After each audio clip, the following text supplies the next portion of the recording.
Eh bien, bonsoir et bienvenue sur l'espace dédié au site mécaniqueuniverselle.net. Un site où je me propose d'essayer d'éclairer l'idée selon laquelle l'humanité, dans son ensemble, évolue progressivement vers son ultime perfection. Cette ultime perfection, c'est une perfection technique qui est le réceptacle en fait de la perfection spirituelle qui est le fondement de notre recherche. Atteindre le bonheur absolu, la sensation du bonheur absolu, c'est ce que l'humanité intuitivement, sans le savoir, vise à atteindre. Nous cherchons tous individuellement à atteindre le meilleur bonheur possible.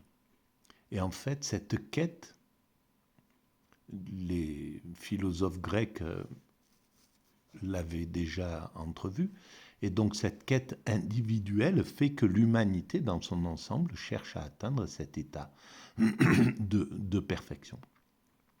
Alors donc cette perfection, la partie mécanique ou matérielle, c'est une perfection écologique. Bien sûr, il faut que l'humanité accède à une perfection totalement écologique où elle n'a plus du tout d'impact négatif sur la planète, plus du tout d'impact négatif envers les autres euh, espèces vivantes. Donc ça c'est la base. Et on voit que nous commençons depuis quelques décennies, on va dire, et même voilà, depuis quelques années, là, l'humanité semble avoir pris conscience de son impact négatif et commence à travailler vraiment d'arrache-pied de partout sur cette planète. Il y a des gens qui réfléchissent, qui cherchent à découvrir des, des nouvelles choses pour pouvoir euh, évoluer vers l'écologie. On voit que l'humanité est orientée dans ce sens. Alors, donc, ça c'est une des premières choses. La seconde, c'est la paix universelle, c'est-à-dire parce qu'on ne peut pas vivre dans un monde avec ce sentiment de danger dans lequel nous sommes. Alors, il va sans doute perdurer, puisque euh, les deux protagonistes de la violence mondiale actuelle, que sont l'OTAN, les États-Unis d'un côté, et ceux qui veulent s'y opposer, les Russes, donc en ce moment par exemple. Mais il y a aussi les Chinois, il y a aussi, voilà, il y a le monde émergent qui ne veut plus être dans un système avec un seul dominant et un dominant qui n'est naturellement pas juste parce que il est, il est partisan. Voilà, il appartient à, il est forcément, il privilégie forcément sa nation, euh, son, son côté, c'est-à-dire l'Occident. Voilà, il va privilégier en fait des parties de l'humanité et non pas l'humanité tout entière. La seule façon de privilégier l'humanité tout entière, ça ne peut pas être une nation qui s'incarne en tant que gendarme du monde ou voilà le leader, etc. Aucune ne peut remplir ce rôle correctement. Les États-Unis l'ont rempli par obligation parce qu'ils se sont retrouvés à dominer le monde après la chute du mur de Berlin, à la chute du mur de Berlin, euh, quand quand le communisme s'est effondré, le capitalisme s'est retrouvé dans un état de toute puissance. Et on voit que ce n'est pas possible de leur confier les rênes de l'humanité. Ça ne peut pas fonctionner comme ça. On le voit, hein, ils ont constellé le monde de guerre, ils ont fermé des pays ils ont fermé une grande partie du monde au tourisme. On ne peut plus aller se promener en Irak, au Yémen, en Syrie, etc., en Afghanistan, alors que dans les années 70, le monde était encore un peu ouvert, et voilà, un peu plus ouvert qu'aujourd'hui. Donc, il y a un problème, on a un problème avec la dominance, à mon sens, on a un problème avec la dominance d'un seul groupe humain qui aurait l'autorité. L'Occident, depuis 500 ans ou 600 ans, il trace un peu la route. Voilà, on voit qu'on ne pourra pas aller vraiment longtemps après. Peut-être ça va encore durer quelques décennies, mais quoi qu'il arrive, l'humanité va devoir passer sur un fonctionnement universel, c'est-à-dire avec un ONU qui soit plus fort que toutes les nations, un ONU juste, parfaitement juste, qui soit au-dessus de toutes les nations, qui ait la puissance d'arrêter n'importe quel dominant potentiel, que ce soit les États-Unis, que ce soit les Chinois, que ce soit les Russes ou qui que ce soit, ou l'OTAN. Il faut que l'ONU soit plus fort que, voilà, plus fort que l'OTAN, plus fort que la Chine, plus fort militairement parlant, plus fort. Donc ça veut dire que l'ONU doit recueillir la majorité, une majorité de soldats, l'armement, etc., que ça soit une force qui soit capable d'empêcher toute velléité. À partir de là, le reste des autres, ou alors que l'humanité ait décidé de désarmer. C'est possible aussi, de se désarmer totalement, globalement. Voilà, toutes les grandes puissances, tous les pays décident. C'est possible que ça soit cette option qui soit prise dans l'avenir, parce qu'on ne sait pas. Ça, là, je parle de quelque chose qui concerne peut-être le siècle prochain. Voilà, c'est quelque chose qui n'est pas immédiat. On sent bien que l'évolution de l'humanité, elle a son rythme propre et on ne peut pas l'accélérer. Donc, il va falloir passer des étapes pour que la conscience des faucons américains, etc., commence à admettre que, bon, ben voilà, la gouvernance mondiale, l'hégémonie américaine, c'est fini, il faut accepter. Donc, il va falloir que les faucons américains fassent leur dépression. Ça va prendre, à mon sens, quelques décennies encore, mais ils vont finir par admettre, bon, ok, c'est fini, on doit passer sur un autre modèle. Mais bon, voilà, c'est quelque chose, même déjà pour un individu qui est par exemple dans un état de narcissisme et qui abuse de ses prérogatives, lui faire admettre qu'il doit changer de cap, ça peut prendre des années déjà, et pourtant juste pour un individu. Alors quand on a affaire à un système global, l'évolution est encore beaucoup plus lente. Voilà.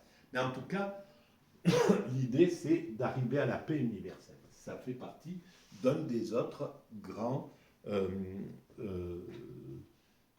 des grandes bases pour atteindre le bonheur absolu, pour atteindre l'état de bonheur absolu. Pour l'humanité tout entière, hein, je parle. Parce que ça ne peut pas être une partie de l'humanité qui atteint le bonheur absolu, qui atteint la perfection, et puis tout autour un monde qui serait dans l'indigence ou qui ne l'atteindrait pas. Donc c'est bien une c'est bien une obligation que ça soit l'ensemble humain. Et c'est comme ça que ça se réalisera. C'est obligé que ça soit l'ensemble humain qui arrive dans cette période de perfection indépassable. Et donc, voilà, ça c'est un petit peu euh, le cocon dans lequel viendront se reposer les hommes à partir du moment où on aura atteint cet état-là. Alors, donc la paix universelle, la fraternité, le fait que l'homme ne soit plus un loup pour l'homme, ça c'est aussi une des conditions fondamentales. On ne peut pas être dans un état de bonheur tant que l'homme n'est pas entièrement maître de ses pulsions. Et ça aussi c'est quelque chose que l'humanité est en train de développer, de travailler. On travaille à cette maîtrise progressive. Donc on voit bien que cette perfection, elle prendra encore quelques temps, quelques siècles vraisemblablement. Et enfin, on est sur cette route-là. Alors, l'état de perfection, c'est ce bonheur suprême dont parlent, par exemple, les philosophes grecs.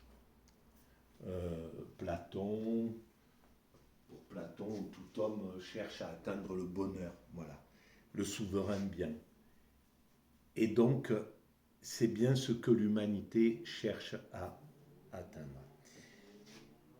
Et cet état de bonheur absolu, c'est un peu l'état à mon sens, c'est l'équivalent de l'état d'extase, de béatitude, de sainteté en somme, de nirvana pour l'autre partie de la spiritualité. On pourrait dire qu'il y a deux pôles de spiritualité, ceux qui déclinent du judaïsme, la mère, le judaïsme en tant que mère, avec deux filles, une fille aînée, le christianisme, une fille cadette, l'islam. C'est comme ça que je vois la chose pour le monothéisme, la partie monothéiste. Et puis, de l'autre côté de l'hémisphère, en somme, on pourrait dire comme ça, on a l'hindouisme qui serait la mère, le bouddhisme qui serait la fille aînée, le zen qui serait une fille cadette, bon bref, voilà. Et puis les religions qui sont rattachées, qui déclinent en somme de l'hindouisme.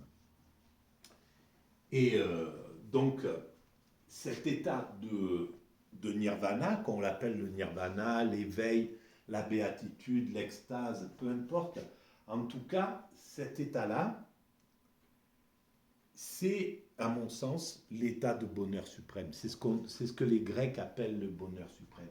Et ils parlaient justement de cet état-là. Dans le livre que je suis en train de lire et que je vais commenter un petit peu, c'est celui-ci, donc, Histoire des saints, leur rôle dans la formation de l'Occident, par Aviad Klemberg. Alors, j'en étais à... J'ai ouvert cet ouvrage et je m'appuie de temps en temps sur des ouvrages comme ça pour faire évoluer ma pensée. Je découvre en même temps que je lis et puis je commente. Voilà. Donc, alors, où en étais-je arrivé? Alors, admettons là. En fait, il fait l'auteur, dans ce chapitre qui est consacré aux ascètes, à l'ascétisme, montre un petit peu que cet ascétisme baignait un petit peu la culture de l'époque. Chez les stoïciens, dans la philosophie, il n'y avait pas que le religieux. Le religieux s'intéressait à cette le christianisme s'intéressait à cet ascétisme, mais il était déjà présent bon, chez Platon, puis chez les néoplatoniciens, dans le stoïcisme, etc., dans les différentes philosophies qui suivaient. Alors je lis et on découvre en même temps. Arriver à être à ce point indifférent à la souffrance et au plaisir, on parlait de l'éducation stoïcienne. Alors, arriver à être à ce point indifférent à la souffrance et au plaisir, à un tel état de sérénité, d'ataraxie et de contrôle de soi, en grec enkrateia, jusqu'à être disposé à accueillir la mort sans crainte, mais aussi sans espoir, n'est pas chose simple. Et alors, voilà pourquoi l'humanité va vers son ultime perfection. Pourquoi nous allons vers l'extase. Pourquoi nous allons vers cet état de bonheur suprême. Eh bien, entre autres, parce que c'est le moyen de vaincre la mort. Mais pas de la vaincre en devenant immortel, parce que ça, évidemment, il y a des chercheurs, et c'est très bien, il y a des chercheurs qui cherchent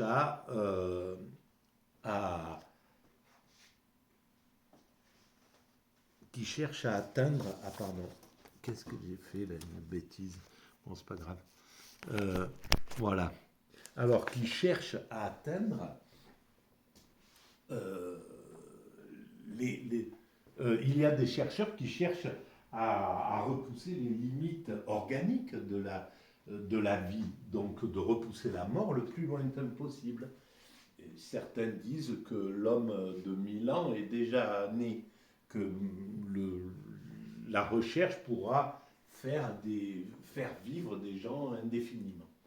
Faire vivre des gens indéfiniment dans un monde de chaos, un monde de guerre, un monde violent, un monde impitoyable tel qu'on le vit, c'est absolument aberrant, quoi. C'est quelque chose d'insensé quand on y réfléchit.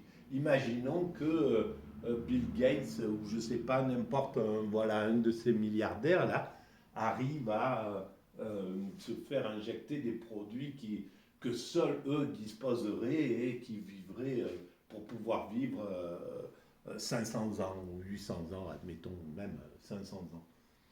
Mais leur vie serait un enfer dans un monde comme ça, parce qu'ils seraient à la merci de n'importe qui voudrait interrompre leur existence par esprit de vengeance, par jalousie, par en disant pourquoi eux, ils ont droit à vivre 500 ans alors que un intouchable en Inde va vivre 30 ans ou 35 ans. Déjà, on sait qu'on est dans un monde totalement injuste, où des gens, l'Occident a une espérance de vie de temps, dans des pays en voie de développement, c'est la moitié.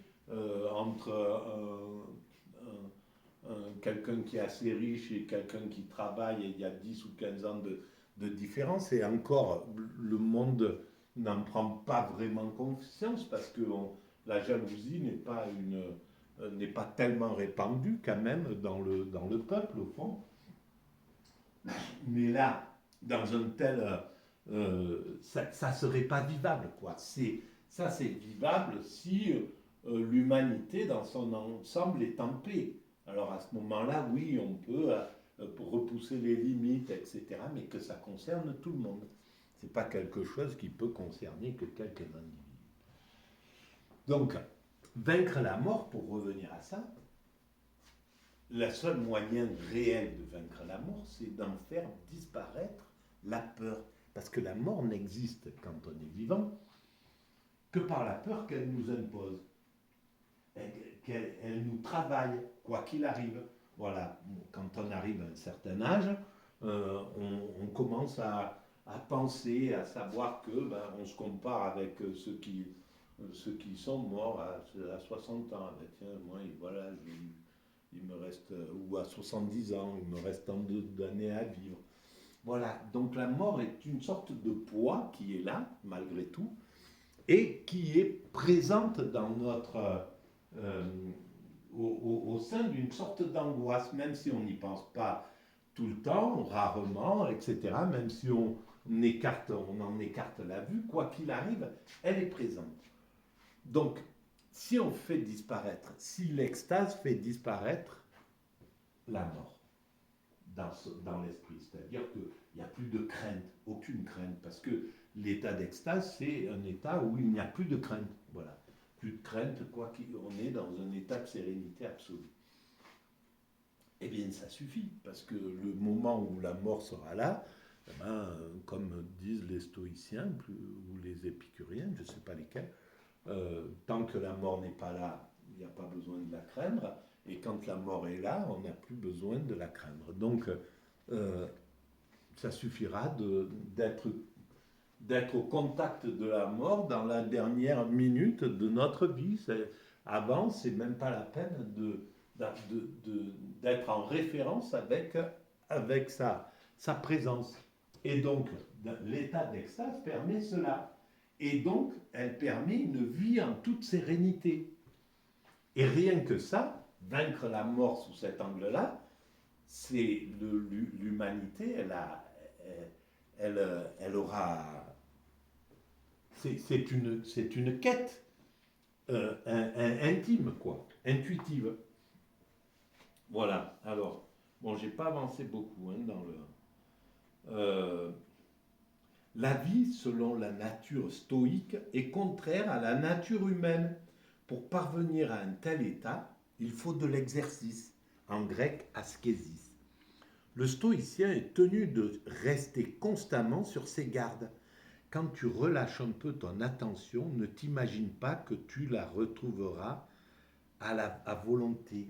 Et sache que tu remets ainsi à un temps toujours plus lointain la félicité, la bonne tenue, la conduite de la vie conforme à la nature. Voilà, alors cet effort, c'est justement pour tomber dans une vie sans effort derrière. Donc l'effort de, de, du stoïcien pour atteindre cet état stoïque, on va dire, pour atteindre l'ataraxie, pour atteindre l'état euh, de, de félicité, il est intense. Mais quand on a atteint cet état, on est dans un état de sérénité où il n'y a plus d'effort à faire. Et là, donc, on comprend la logique de l'évolution au final. Notre évolution, c'est de cette souffrance au fond. Mais l'humanité, lorsqu'elle aura atteint son ultime perfection, cette expérience extatique, elle sera simple à pratiquer. Ça ne sera pas une expérience comme pour l'homme constructeur. Nous devons construire l'humanité. Donc, tant qu'on est en prise avec la vie pour construire l'humanité, il nous faut être en prise avec nos pulsions, avec nos désirs, parce que c'est le désir, c'est l'ambition, c'est l'envie, c'est la jalousie, c'est ci, c'est ça qui fait que nous construisons des choses, des avions, des immeubles, des routes, qu'on tisse les liens, des sociétés qui nous rendent multimilliardaires, des ci, des ça, etc. Tout ça, c'est lié à nos pulsions. C'est lié à, donc le moteur est la pulsion. Et la pulsion, donc nos pulsions, nos tendances, nos instincts, on pourrait dire, ils nous empêchent d'accéder à la béatitude ou à l'extase facilement. C'est quelque chose qui nous complique l'accès à l'extase et de façon judicieuse, puisque accéder à l'extase, ça serait arrêter de construire l'humanité. Parce que l'extase, c'est la contemplation. On n'a plus besoin de prouver quoi que ce soit. On est dans un état de félicité, donc d'ataraxie, de confiance, de bonheur. On n'a pas besoin de chercher des menus plaisirs qu'apporte l'ambition, le pouvoir, voilà, la jouissance, etc. Tout ça, c'est peanuts à côté du bonheur suprême. Donc ce bonheur, il est, si on y accédait pendant qu'on construit l'humanité, on finirait par arrêter de construire l'humanité. Donc c'est difficile pour nous d'accéder à cet état d'ataraxie. Et par contre, quand l'humanité sera achevée, qu'il n'y aura plus besoin de se bagarrer pour avoir plus que le voisin, plus que, etc., etc., pour prouver quelque chose, pour avoir du pouvoir, pour abuser autrui ou quoi que ce soit, tout ça, ça sera réglé puisque le monde sera construit.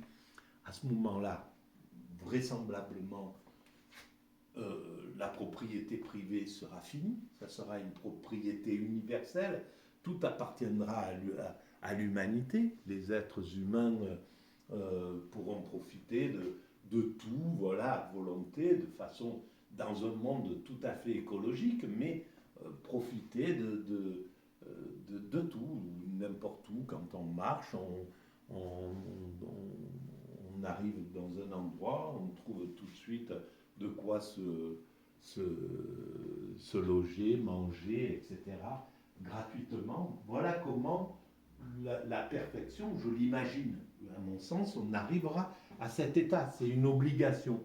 C'est naturel parce qu'il faudra faire tomber tout ce qui... la propriété privée, par exemple, le fait de posséder des choses, c'est un des moteurs au malaise, à être mal. Bien sûr que ça apporte du plaisir, mais on a toujours un peu moins que l'autre. Ça me rappelle quand j'habitais sur la Côte d'Azur, j'étais sur un port, j'ai vécu un petit peu sur ce port, voilà, et à l'époque, il y avait des quais, il y avait le quai des très gros bateaux qui faisaient 30 mètres, des yachts, des quais en dessous des bateaux de 20 mètres, puis des quais pour les bateaux de 15 mètres, etc., etc. Et il y avait une telle jalousie entre ces gens-là que j'ai constaté et qui m'a complètement... là, ça a été quelque chose...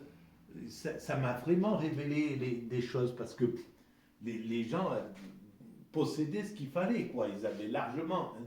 Celui qui avait un bateau de 30 mètres, il n'avait pas à envier quoi que ce soit. Et bien pourtant, il enviait celui qui avait un bateau de 40 mètres. Il y avait quelque chose de l'ordre du dominant et du dominé. Et je pense que c'est exactement comme ça entre le milliardaire, le numéro 1, qui est Bernard Arnault d'ailleurs, je crois, en ce moment, et puis le numéro 2, le numéro 3 ou le numéro 5, il doit y avoir des états de jalousie qui sont terribles, quoi, au final. Donc tout ça, on voit bien que la possession, c'est quelque chose qui ne rend pas heureux. C'est pas possible. Donc il faudra dépasser l'idée de la possession.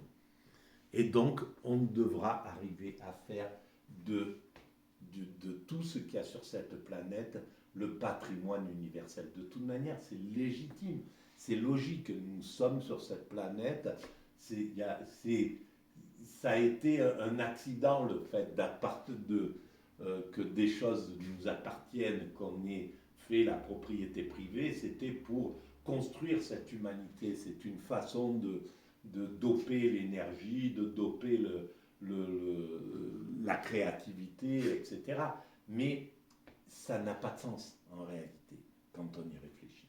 Voilà, bon, ça sera dépassé. Bon, en tout cas, j'ai pas lu beaucoup, mais j'ai commenté beaucoup et mal. Mais c'est pas grave, c'est la façon dont je m'exprime pour l'instant. Alors, je vais vous souhaiter une bonne soirée. Je vais vous proposer si vous trouvez que ces vidéos ont une importance euh, suffisante pour être vue correctement. Vous pouvez mettre des pouces, ça aide, donc des avis, voilà. Seulement si vous avez le sentiment que c'est important. Vous pouvez vous abonner à la chaîne et vous pouvez en parler autour de vous. Voilà. Et puis laissez-moi des commentaires, j'y répondrai avec plaisir. Merci. Alors, il y a peut-être des commentaires d'ailleurs qui sont passés à l'as et je ne sais pas ce qui se passe avec ce site. Je maîtrise très très mal la technique et il y a des commentaires, je réponds et je les vois plus passer. Je sais pas, je dois faire des fausses manipulations.